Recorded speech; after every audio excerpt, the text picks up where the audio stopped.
Gentlemen, welcome back to another episode of Man to Man here on the 360 Man. I'm Jesse Behringer, and today we are talking about how to seek out and find your mission in life as a man. Here to join me for the conversation today is Greg Jelezinski. He's a father of three, pastor, and co-founder of 12th Rock Sports, an athletic ministry created to change the atmosphere of youth sports by providing positive life-lifting experiences that honor Jesus. Greg, thank you so much for being on here on the podcast today. Excited to have this chat with you. Hey, Jesse. Thanks for having me today. I'm so pumped to be here and excited to talk through mission and vision. It's an exciting topic for me, for sure. Really it is. Let's get started.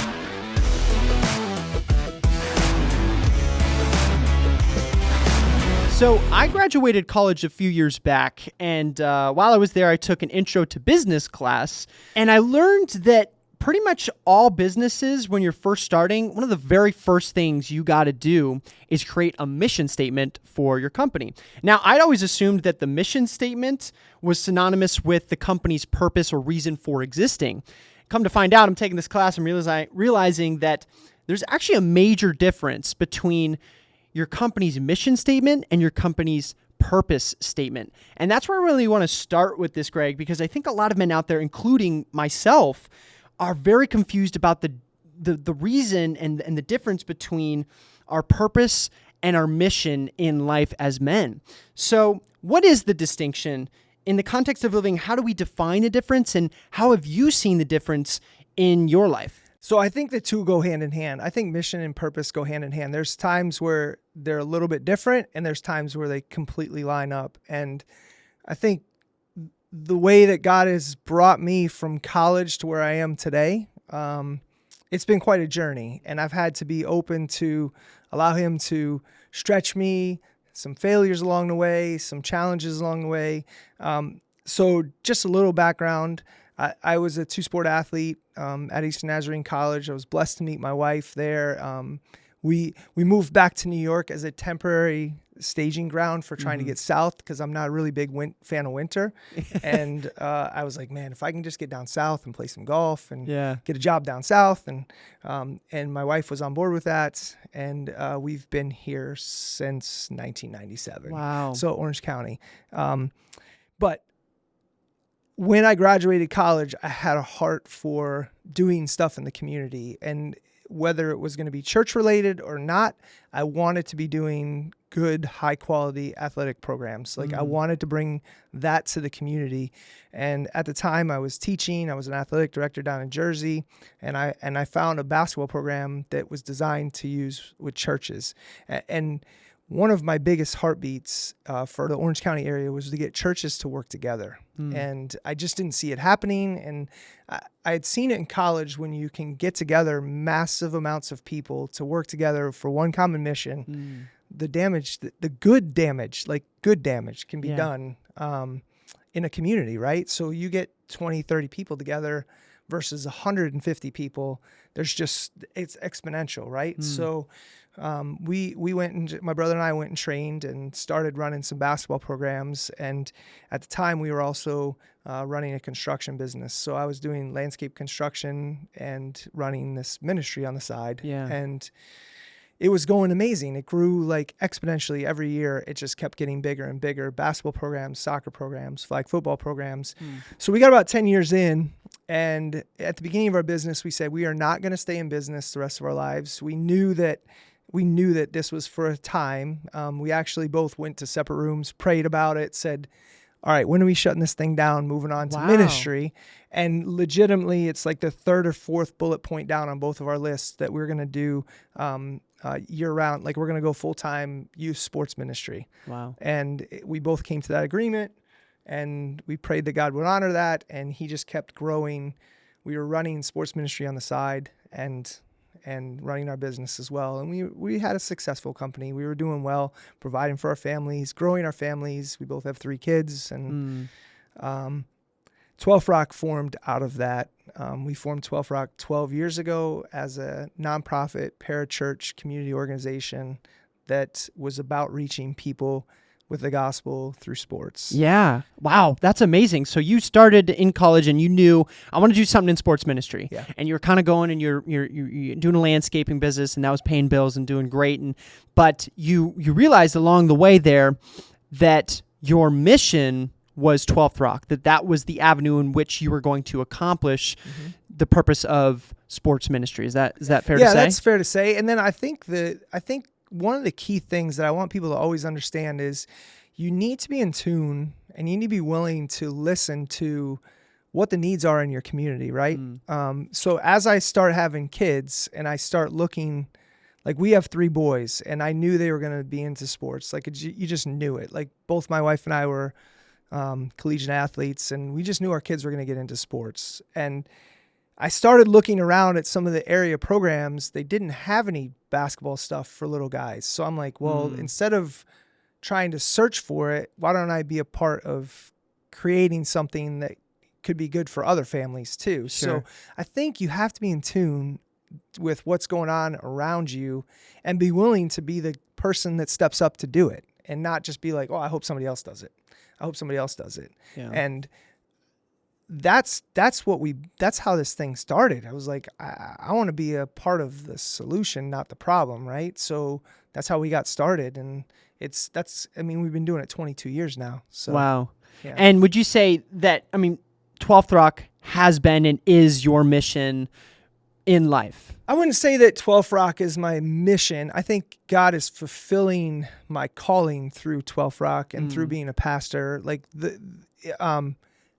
I want to be very careful to not say it's all about 12th Rock. Yeah. Because for me, it's about honoring God and honoring his calling on my life. Yeah. And he's just happening to use 12th Rock and my being a pastor on staff at Grace as part of my calling. Because I think you can go down a dangerous road to being like, you have to be careful that your mission doesn't define you as a man. Like I'm all about, this is what I do for a living. Like this is what God's called me to, but it doesn't define me. Sure. It doesn't define who I am. Because if 12th Rock goes away, I'm still Greg Jelezinski. I'm still a dad. I'm still a husband. Yeah.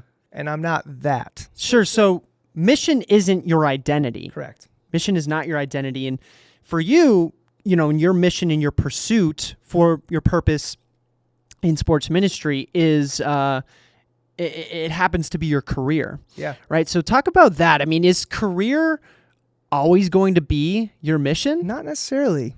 I don't believe so. I think there's so many guys and so many women that volunteer for what we do that are accountants and lawyers and Orange and Rockland workers, and they own their own businesses, and then they come and help with us because they're sports people and they have kids, right? Yeah. So they're just not fortunate enough that they get to do it for a living, right? So like I get to wear sweatpants and a sweatshirt to work every day, and this is probably the most dressed up I get. Yeah. Yeah. So would you say that, all right, are we going to have multiple missions throughout our lifetime, or do we just have one? Oh, I think it shifts. I think it shifts. I think if you're blessed enough to have one mission your entire life, to know what that is throughout your entire life. Who knows that? If you think about it now, I don't know what the statistics are, but like a young man your age is probably going to have 4 or 5, maybe 6 careers. That's exactly why I asked, because you break it down by decade, right? When you're a teenager, your mission is kind of just finish school. Correct. And when you're in your 20s, it's really like, my mission is kind of just to find out what my mission is, and you're kind of in this identity crisis. And for men in their 20s, it's about kind of just testing. You're in the lab testing. Correct. This could be, but this definitely isn't. And it sounds like for you, when you were in college, you were definitely figuring that out. I assume you didn't know 12th Rock was the thing you were going to do until at least after college. No, so it's interesting. I've been in the trades. Like my first job was in construction as a 14-year-old. Yeah. So like that's how I did my summers. That's what I did. And then when I went to college, I did 2 summers of construction, 2 summers of camp ministry. Okay. And I was like, ooh, I dig camp ministry. I like this. So this could be a thing. And then I got married and I get a house and start having kids.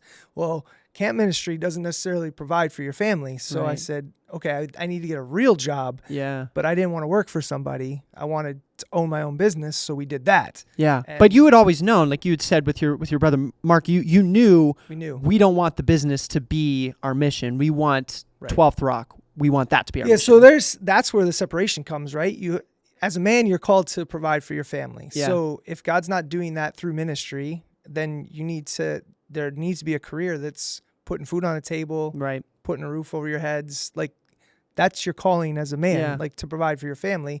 And then if it means extra work to fulfill his mission, whether it's volunteering at church or leading at church or Yeah. whatsoever, then that's what you do. And what do I do if my I love my career, right? And I don't know where my mission fits in that, right? So your son's a mechanic, right, Evan? He's doing that. Yep. How does that work? Where do we put our mission in that? How does God fit into our career? And then how do we, stem from there a mission towards serving God? I love that. I love that question. So like taking Evan as an example, just the way that he interacts with people and his creativity and how the conversations, when he has conversations with people about what's the next vehicle he's working on or how he's going to be creative, you could see God in those conversations, Yeah. right? So it doesn't necessarily have to be this like clearly defined, Sure. this is my mission to do ministry through Yeah. renovating a car, like modifying a car, right? Right. It's the way Evan carries himself. People want to be around him. They want to know why he's different. And it gives, because he's creative and because he's putting himself out there and showing this creativity through modification of vehicles, Yeah. then they're like, what's the difference maker here? Right. Yeah. Right. And if it's such a big part of his life Yeah. that he's a believer and that just can't help but kind of overflow into his career. Because the reason I ask the question is because I know a lot of friends that I don't know where God has me placed in this accounting job or like what I'm supposed to do doing, working with computers. Like how does my mission to serve God fit into that? And I feel like for guys that are, doing that's their career, they're established in that, are trying to figure out, okay, this has been my career. I don't know if it's my purpose. I don't know if it's my mission. And, it sounds like, that is something that from where we start is just insert God into that and then explore, kind of like what you did, right? Just explore. I loved doing the camp thing, right? And then going from there. And it doesn't have to be just the career. Like you have hobbies, you have interactions outside of that. Yeah. And I'll give you an example from our men's Bible study. The one gentleman's a police officer, and he's been sharing, he's doing his Bible study at work, and guys are intrigued by, what is that you're reading? And now he's having conversations at work, and he's not like, oh, I have a police officer mission and, ministry. He's just doing life with these guys at work. And that's where you have to be in tune with how God's leading you to have conversations with people. And like, that's where you just got to be in tune and just keep doing your thing. Yeah. Because God will open the doors. Yeah. And I think people get so hung up on this like lifelong mission. What's my lifelong mission? Well, if you the basic is to follow Jesus and just show God's love through everything you do. So if that's police officer, if that's custodian at the school, if that's a, postal worker, whatever it is, show God's love through that. Yeah. And then God will open the doors for you. Which is very countercultural. Very Very counter to what you would find anybody outside of Christian faith tell you. In your experience, what are those things that culture's kind of saying to you? If I was going to ask this to you as a non-believer, what would your response be for finding your mission? Finding your mission as a non-believer. I think everybody has it inherently in them to do good for others, right? So to find a need, you see it. You see it in when we do these major fundraisers are happening in the county. People have a heart for dogs, and they have a heart for the impoverished or the people that don't have food. Like it's innately in people to care for others. It has to be drawn out of people sometimes, but a non-believer, it's in you to help others. It's just the reason you're doing it might be different, to feel good, to have a picture op, a photo op or whatever it is. But I think it's inherently in you. It's just you have to be open as a non-believer to go, okay, so let's look around in the community. What are some of the needs that are happening and how do I get involved? And you have to be willing to serve. I mean, there's amazing Little League coaches and amazing people that are plugging into the humane societies and all those different things that are happening here in our area. But what's the intent? Is it to help others, or is it to further the kingdom? Is it to make, And like we said there, what's your intent? Check your intent, because the reason I asked the question is we want to help others. I think that's good there, but we also really want to help ourselves. Yeah. We have fleshly desires that we want to feed and fulfill. And in a worldly mission, I just see, a pursuit of fulfilling and pleasing the flesh. Yeah. Right. Like the whole, I got to get community service hours because this is a bonus at work. And we've had some local banks help us with things. And if I do 10 hours, then I get 3 days of paid time off. And I'm like, are you really here to serve the community? Or are you here for the 3 days? Right. And it's just getting down to and that can happen in the Christian world too. That can happen in a believer's life too. Is am I truly here to serve because God called me here to serve, or is there something else? Is there some other reason? I might get a leadership position, or I might get in front of this person and be able to get elevated, And I would say, right, God did design us for a mission. He has planned a purpose in our lives. And most of us are just trying to figure out what it is. And if you're not a believer, you just know I need to be doing something. Yeah. There's there's an emptiness in my life that I need to fulfill. And there's a lot of different ways that we can fill that sinfully. Yeah.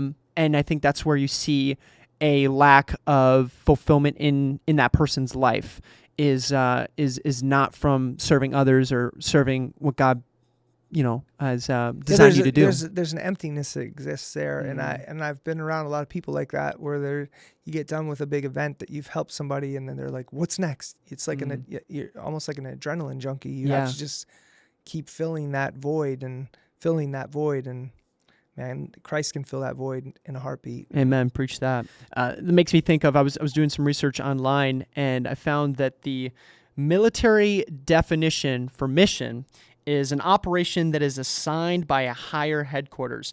Do we as men have the choice to choose our mission, or is there a higher headquarters that has already assigned a mission for us? That's deep, man. I like that. Being that I personally know that I have a calling on my life, and I know that God has given me some great skill sets. So graduating from college, I graduated with an education degree.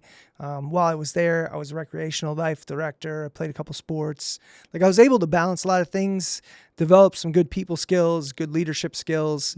So it became pretty attractive in the workforce, in the job market. I've had multiple opportunities to do some pretty big, substantial things. What were your things? Athletic director. I've always wanted to be a college basketball coach. Oh yeah. I've had opportunities presented to me over the years where, hey, would you pursue something like this? But then I always focus back to, would this be best for my family? When we were in landscape construction, we got an offer from a substantial company down in Bergen County. My brother and I would have done very well for ourselves financially. But then you have to do the balance of, is this good for our family?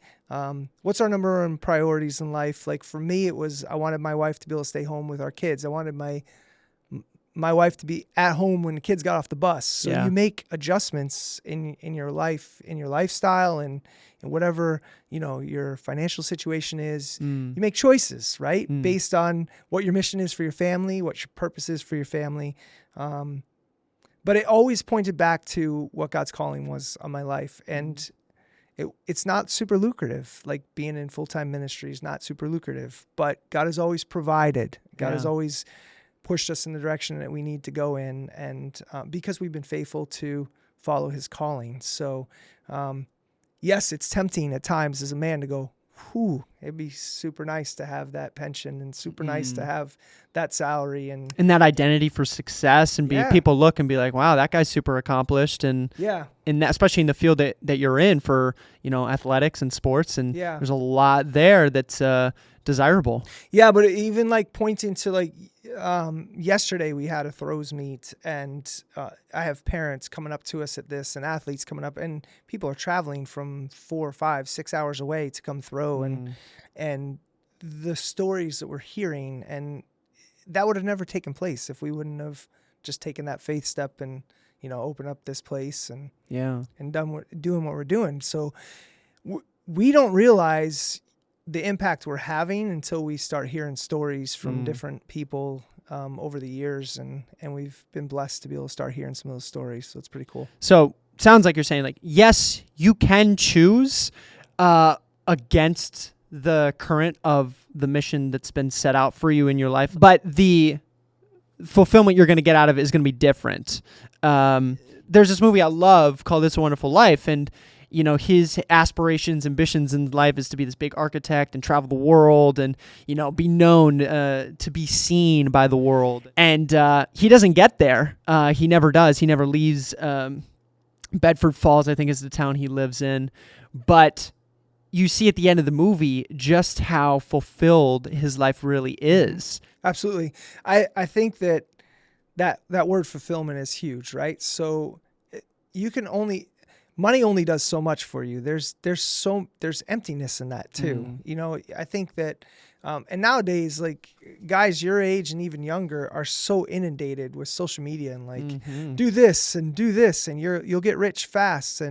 But with that comes awesome responsibility, comes amazing problems sometimes too. And there's wonderful people that are doing super generous things with their resources, but a lot of times money comes with problems too. And you can do some great things if you have resources, but the bottom line is, what relationships do you have in your life? What are, the people you have around you? Because if stuff hits the fan, then it's the people that are going to surround you, right? That's where that you've been following your purpose and your mission when stuff goes south a little bit. Absolutely. Okay, so in this business illustration that we've been using, every company needs a mission statement, something that's going to tell us where we're going, and all the decisions that we're going to make are going to be made through this mission statement. So if we apply that to our own lives, how do we find that mission statement for our life? And then how do we know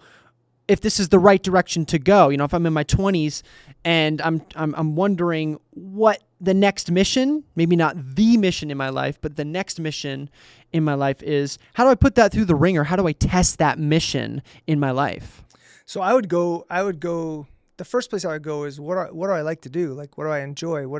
Because there's the statement, if you love what you do for work, you've never worked a day in your life. Have you heard that statement? Yeah. Find what it is that you love to do and see if that fits into your skill set that you have as a man. Because is that something that you could do for work? Is that something that you may be able to make into a business? So finding what you love to do. Look at your friend groups. Like, what is it that everybody around you, the people you surround yourself with, like, what is it they enjoy doing? Is that something that you can bring them, along with you on this mission? Because they may see things in you that you don't see in yourself, right? So it's being able to bounce things off of others and going, hey, I'm thinking about going down this road. What do you think? And you're talking about doing test runs or putting it through the ringer. And I think that that's what you have to do. And I spoke to it earlier. You just have to, there's things that you have to just test out, And I think of a young man, he's a little bit older than you. He just got married this past summer. He had this vision to do Airbnbs. Didn't know anything about construction, but he's an amazingly creative young man, and he built these gorgeous, like, 1-bedroom Airbnb on a piece of farmland, right?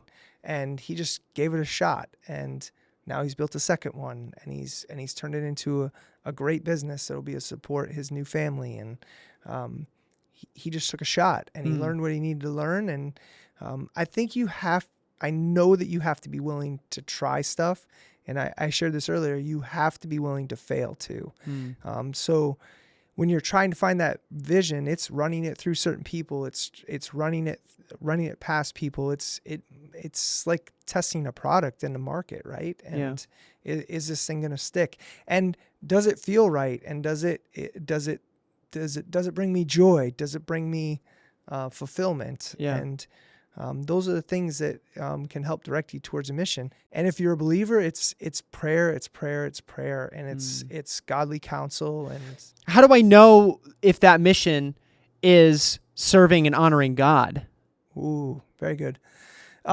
Things will start to, if it's serving and honoring God, things will start falling in place. Things will start happening that you didn't even design to happen. And you're going, where did that come from? Well, it's from God. It's when you know that you're going in the right direction. If it's something that needs resources, then the resources show up. If it's something that needs people, then the people show up. And if it's something that needs a venue to happen in, then that comes to play. Right. And you'll see all of the pieces needed for that mission will just start falling into place. Then that's how you know it's from God. Yeah. Or if it's challenging it's not easy to get started, right? If you're like, oh yeah, I'm definitely down for that. If it's the harder path to follow, Yes. then it's probably something Yep. God's calling you to do. If you're looking for excuses when weighing on that option, then it might be a mission that God wants you to pursue. Yeah, and then the other thing that I've seen routinely in my life is that if I'm on mission, then there's massive resistance from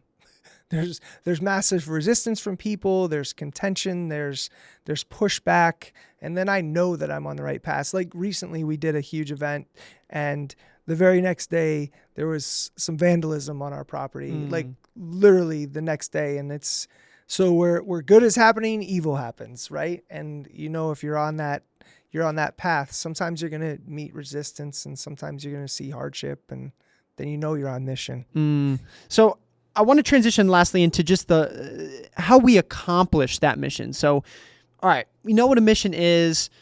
We found our mission. How do we accomplish that? And talking about what are the universal obstacles that are going to get in the way of that mission. So let's say I've found right now in this stage of my life what I think God wants me to do. How am I going to overcome those obstacles and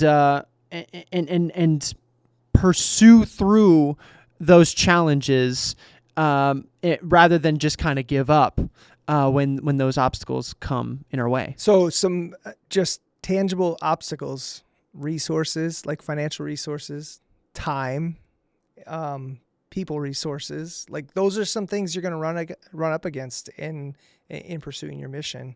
And I think the pushing through comes from just being in tune with what God is leading you to do, right? And you have to do that faith step of one foot in front of the other. And sometimes it's not going to happen quickly. Sometimes it will happen quickly.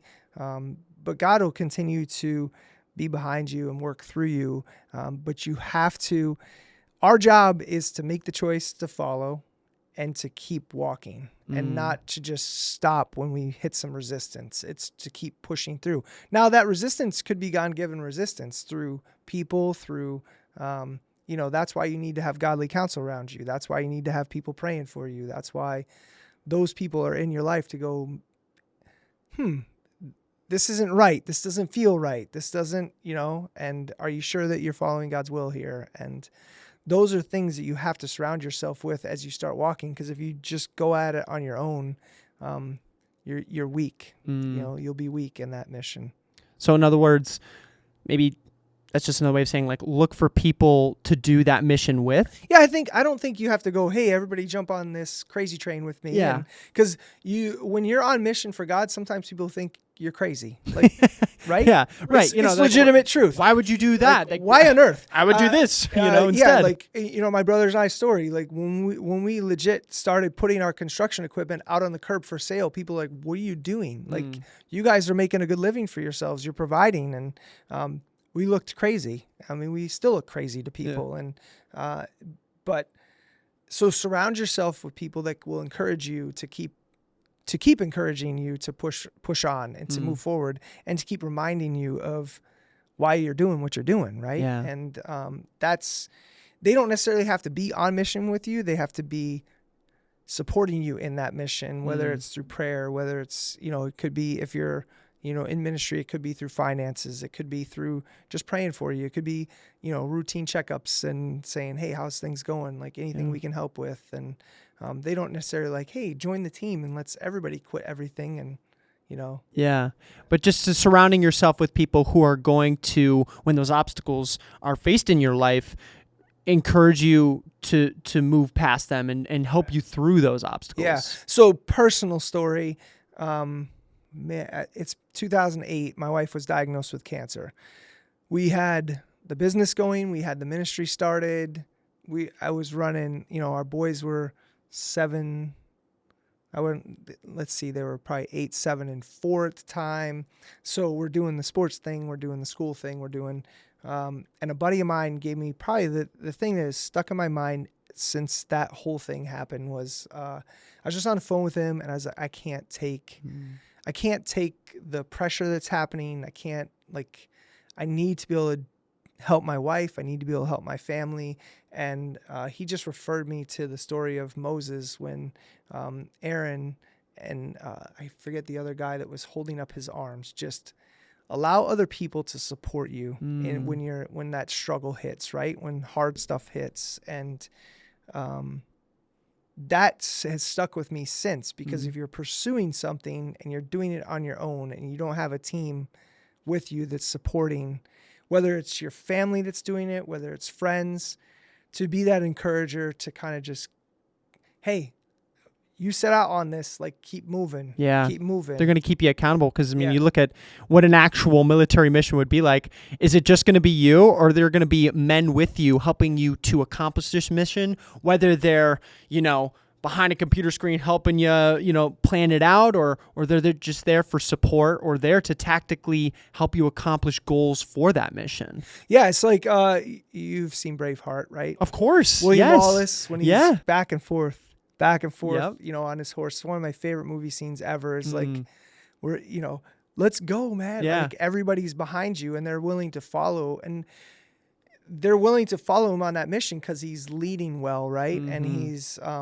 he knows the direction that he's supposed to go in, and people are behind him, and those people are supporting him. They're encouraging him, but they're also willing to do tough things with him too. Willing to fight with him. Yeah, and to be right there by his side. And you need those people. You're going to need those people on mission. And whether that's your wife, or whether that's your family, or whether that's coworkers, you need to surround yourself with people like that. You can't do this alone. Amen. Well, that's a great place to kind of land where we're talking about, Greg. I love that. Mission is I don't know if we're ever really going to, figure out point blank, this is the mission and direction I'm going to go for my life, especially if you're in your 20s. Yeah. And, but I think what you said, Greg, of there's going to be multiple missions that you're going to be faced with, and, surround yourself with people who are going to help you accomplish that mission and support you in that mission. And then look to, am I pursuing a worldly mission, or am I pursuing a spiritual mission to fulfill God's purpose in my life? Right. So, Greg, I thank you so much for your wisdom and your counsel for these things. Where can people find 12th Rock and get involved and check out what you're doing there? All you got to do is go to 12throck.org. That's it. Go to 12throck.org, and there's all kinds of wonderful things happening, and God is on the move for sure. Awesome. Well, thank you so much, Greg. Appreciate you being here, and it's been great talking. Thanks, man.